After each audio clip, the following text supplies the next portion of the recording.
Welcome friends, it's another fantastic night of gaming. I'm Gamut, and welcome to the channel Play It Quick. Today on the table we've got Dragons of Etchinstone, the minimal footprint game by Chip Theory Games. Let's dive into it and see how it plays. Take all the mage cards with their level 2 side up, then shuffle them up. Select the dragon you'd like to face this game and place it in the back. You'll draw your first hand of mages, 4 cards. You'll start with region card 1 on top of the deck, and the inactive region card at the back behind the dragon deck. And that's all you need for setup. You're ready to begin. The first phase of the encounter is the challenge phase. You look at the key card underneath the Jade Mountain. This icon indicates you'll face an enemy, number 1, which is this red panda.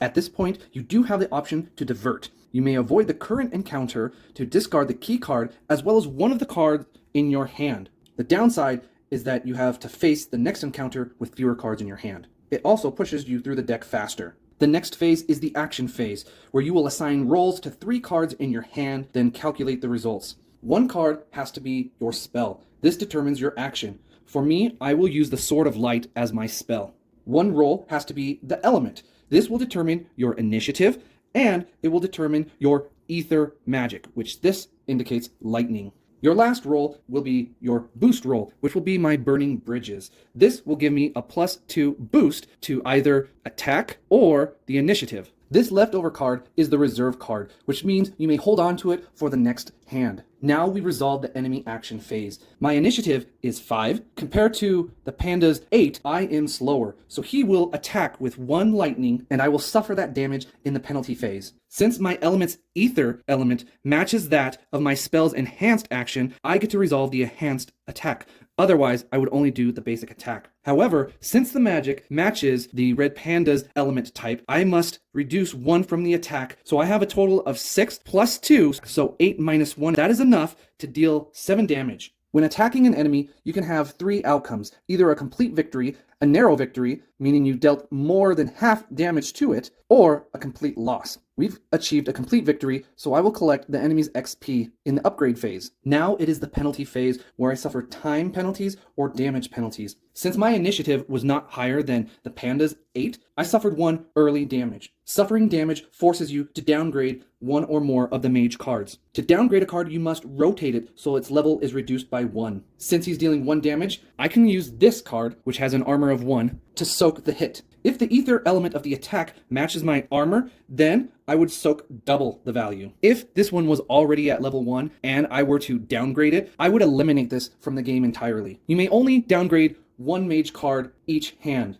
If you cannot soak all the damage, you are knocked out, and you must discard 4 cards from the deck. Now it's the upgrade phase. Since I defeated the panda, I get 4 experience points. You may not upgrade the card that you downgraded this round. The cost to upgrade is down here, 3, 4, or 3. You may upgrade the same card multiple times. XP does not carry over. I'm going to use this one to its level 3 side. Now it is the cleanup phase. I discard all the cards I use for specific roles, and I may keep the reserve. I place it in the very back of the deck, and then I draw 3 new cards. The next hand, I am facing a Journey 2. This signifies that I need to gain 8 or more movement points in order to succeed. Journeys are similar to enemies in that you either accomplish a complete victory, a narrow victory by completing half or more, or a complete failure. This is my element, my spell, and my boost card. In the journey, you will disregard your initiative. I only get to use my basic movement, which is 5, plus the boost, which is 8. That is enough to complete this journey. Had I got a narrow victory or a failure, I would have discarded the top card from my deck as a time penalty. So I will jump to the upgrade phase. I get 3 XP, and I will upgrade this one. Cleanup phase.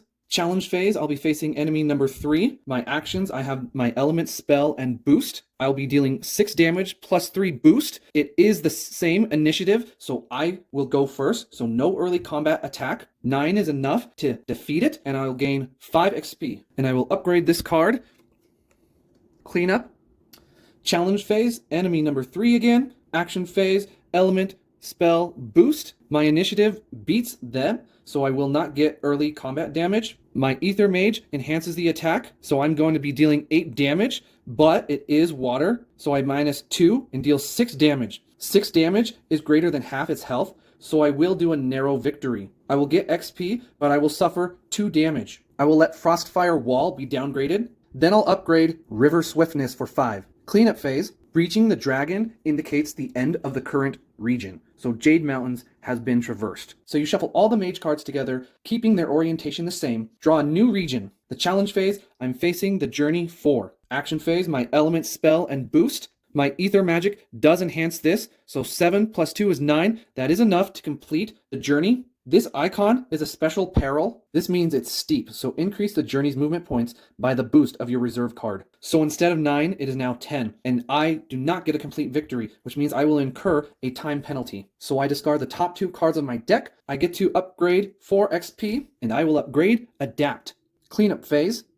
Challenge phase, I have an enemy 1. Action phase, my element, spell, and boost. I will boost my initiative to 6, so I do not get early combat. I will deal 11 damage because my ether magic enhances it. 11 is enough to defeat it. Complete victory. This icon means it's a ranged attack. This enemy deals early damage in the penalty phase even if you beat its initiative. However, you can ignore this by discarding your reserve card during the cleanup phase. And that's what I intended to do. So I get to use 5 XP, and I will upgrade Rain of Blood. Now it's the cleanup phase. Challenge phase, I will be facing journey number 3, and with the hardship of a storm. If you suffer any time penalties, this encounter suffer an equal amount of damage. An optional part of the action phase is fusing cards. You can only do this once per encounter. To fuse the cards, slide 2 cards with the same ether element together. One will be on the bottom, and the other will be on top, and this now can be converted into any ether of your choice. I'm going to choose lightning so that I can get this enhanced action of 8 movement points. With my boost of 3, that's 11. It's enough to successfully complete the journey and gain 5 XP. Now during the penalty and the upgrade phase, fuse cards can be independent once again in order to downgrade or upgrade. I will upgrade Destruction to its level 3 side, and during the cleanup phase, you must discard the fused cards. We have now entered Region 3, Burning Basin. The challenge phase, I have Journey 1 at nighttime. Reduce your boost by your initiative to a minimum of 0. I plan on fusing these 2 cards, so my initiative becomes 1, so my boost is now 3. Since I fuse the cards, this can be any ether type, which I will do water, so I will get 12 plus 3 is 15. This journey has a steep peril, meaning I add the reserve boost to the total amount. I successfully pass the journey and get 7 experience. I will upgrade Adapt and Rain of Blood for the 7 experience. Now, cleanup. Challenge phase, I will face enemy 3. I'm going to fuse these 2 cards. However, his initiative is lower than that, so I will take early combat damage of 2. I will use these fused cards to enhance my attack. Plus 3, that's 13, minus 2 for the same ether. 11 is enough to defeat him. Now this is the poison icon. When you suffer damage, you must apply 1 additional damage to the next hand you draw in this region immediately after drawing it. Penalty phase, the Sword of Light will downgrade to level 1. And for 7 experience, I will upgrade Motivated Flight and Determined March. Cleanup phase, I must immediately apply poison to 1 mage. I will apply it to Brute Force. Challenge phase, Journey 2 with the peril of a storm. I need to pass 12. I have the element enhancing my spell attack for 11. Plus 1, that's 12. Success. I gain 6 experience points. Now poison is a special type of damage. Normally when you downgrade a card, you cannot upgrade it. But poison is different. I'll upgrade Brute Force, Frostfire Wall, and Brute Force again. Cleanup phase. Challenge phase, I will face enemy number 1. I will fuse these 2 cards together so I can enhance my attack for 14. Plus 3, my initiative is greater, and 17 damage is enough, and I will gain 9 experience. I will upgrade River Swiftness, and for 5 more.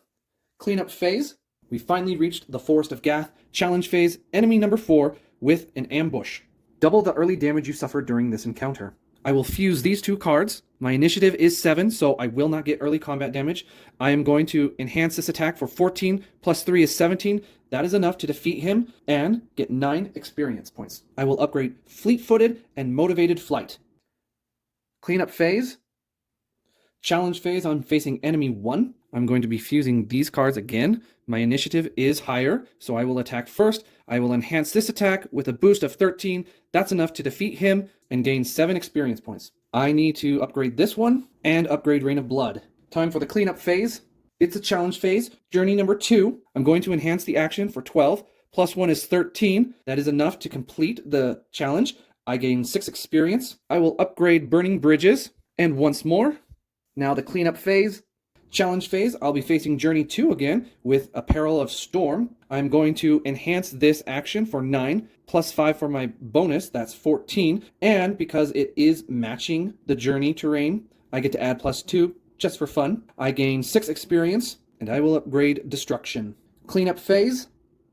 We have made our way through the final region, and we are now facing the Hellsang Dragon. Take all your mage cards and shuffle them up. You're going to embark on a final journey and the final attack. Draw your hand, take 7 mage cards. Here are the 7 cards that I drew. Then scout the path. Evaluate the movement point tiers. You can regroup, which is basically a mulligan, and redraw your cards, but you have to discard 1. There are not a lot of movement cards, so I'm going to regroup. I will discard Frostfire Wall. I will shuffle these and place them at the back of the deck. Here are the new 7 I've drawn. Assign roles. You'll be able to create 2 action sets for this encounter. Then determine the outcome as before. Then you will discard all 7 mage cards. I have set 1. I have an enhanced movement action here. Plus 4 is 16.